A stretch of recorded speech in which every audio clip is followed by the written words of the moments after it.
If you are new to my channel, then you probably don't know that I am on a road trip. And if you aren't new to my channel, hey, welcome back. And guess where we are today? We are in Pigeon Forge, Tennessee. Now, Pigeon Forge is right next to Gaitlenburg. They are both huge in their own right. We went through Gaitlenburg when we came into town, and we were shocked. It's a major tourist attraction.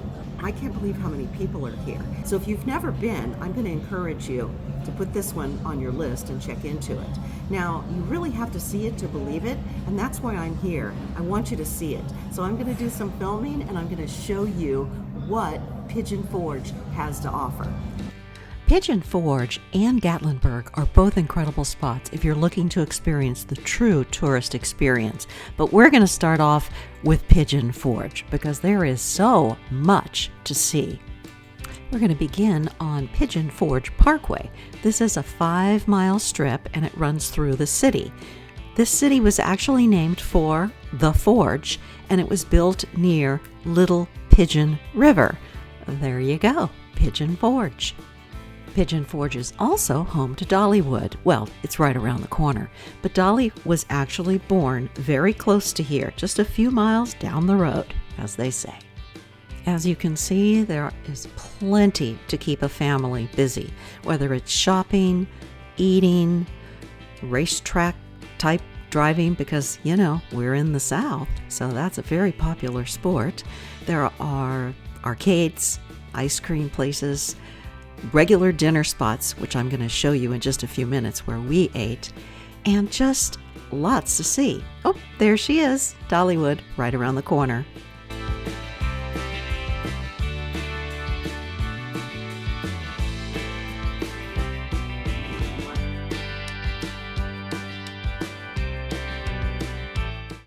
The old mill is one of the oldest continually operating grist mills in the country, and it's one of the most photographed mills in America. I had read about the restaurant and I had heard great things, so we decided this was going to be the place we ate. They do not take reservations, and so let me tell you, you should plan on waiting. But there is so much to see while you're waiting. Right behind the restaurant and the old mill is this beautiful site. You can hang out, you can just enjoy the scenery, or you can look around.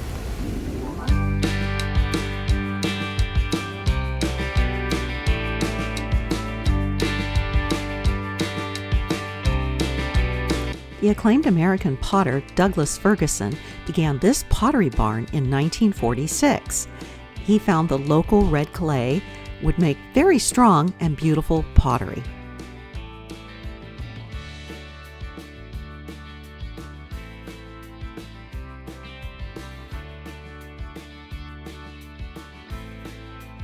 A few steps away, you'll find the Iron Mountain knife forging barn. I don't know if they call it a barn, but it is a barn, and you can actually take lessons anywhere from $20 to $85. Make sure you make an appointment for that, and I will leave all the information about that down below in the comment boxes. So if you're interested in any of the details on the restaurants or places to visit, make sure you check the description box below.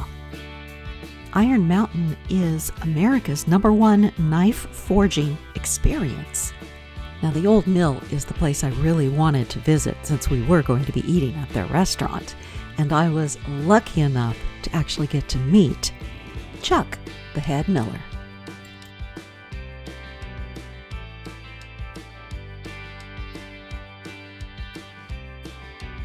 Every kind of flour and cornmeal that you can imagine. Yep, they've got it here. Like I said, there is plenty to keep you busy while you wait for your table over at the Old Mill restaurant.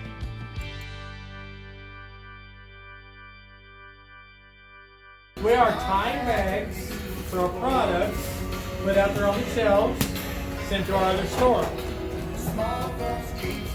This particular one right here is a rather strong one. It's our seasoned chicken. If you get a whiff of it, it'll make you sneeze. That's our seasoned chicken breast. All these bags you see here have to be filled by hand, weighed by hand, and tied by hand. And we use a special knot called a miller's knot to tie them. See, I make a tail, flip it over, go across, make a hole, lift it up, go back around, back through, pull tight. It's a knot that you can take off if you know how, but it keeps people from tampering with the product. If you can do 500, 600 of those a day this time of year, then you can be a miller. I've been here 14 years in December. Into September, October, November, December, we generally do almost half of our business in those. The biggest part of it is also the baking season. So the gift baskets and mail order, those numbers dramatically increase. It keeps us really busy. I'm Chuck. I'm the head miller. This is Alan. How do you do? I'm the head miller. Been here for a while. He's been here longer than me. He's part-time. He's retired now. So he comes in and helps us out every once in a while.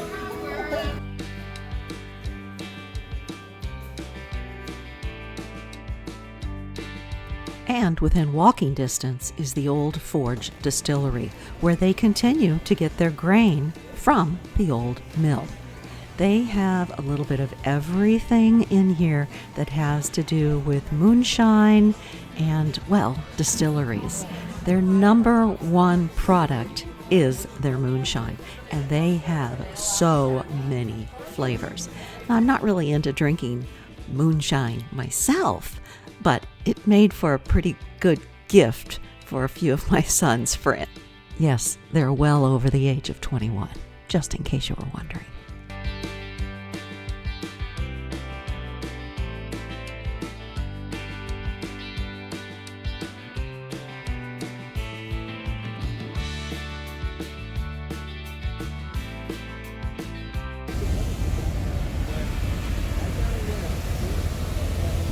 We decided to walk back over the bridge the way we came in and check out a few of the little shops that were just right around the corner from that. And I'm really glad we did, because if we hadn't, we would have never met Todd and, well, learned all about his nuts. Try my nuts today? Anyone else? Oh, wow. My nuts keep you coming back. Nuts in here is 16 million. What? 16 million? 16 million. And there's multiple. There's 5 packs of nuts in there. There's multiple nuts in each pack, so you and your friends can do it together. You start at pack number 1, and you see who can make it to pack number 5. This is too hot. It's 3/4 heat. It's habanero. Okay. You don't lose any of the flavor to get the heat. You get a nice robust flavor right off the bat. It'll increase for about 30 seconds up just a little bit. It'll get right about here, and it'll just kind of dissipate.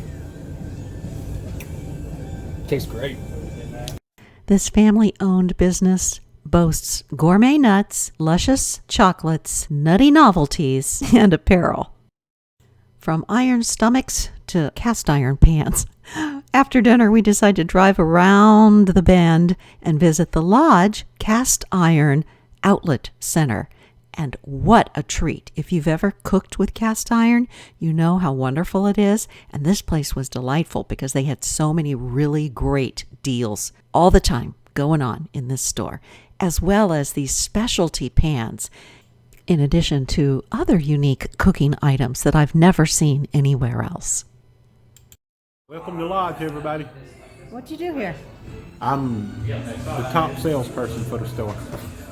And what do you sell? Cast iron, How do you clean it? hot water, and a scrub brush. Should you use soap or no soap? I don't use soap. My name's Marty Burnham. I work here at the Lodge store in Pigeon Forge. It's been documented that cooking with Lodge cast iron will add the iron into your diet. Gives your food a much better taste. You can pretty much use any kind of oil other than olive oil, because olive oil burns off too fast in the seasoning process.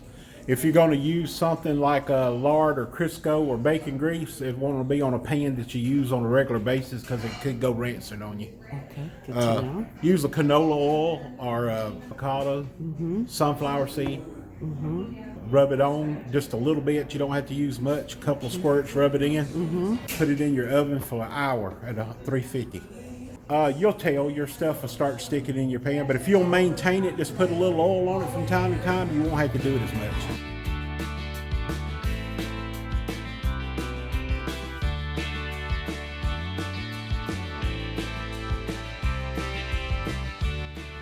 Back on the main drag, you're going to find Little Dolly's Factory Store.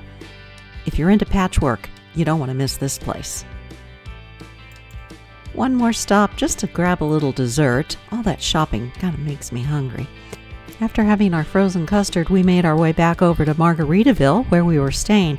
I'm going to give you all the information on that in part 2 of this 2-part Great Smoky Mountain adventure.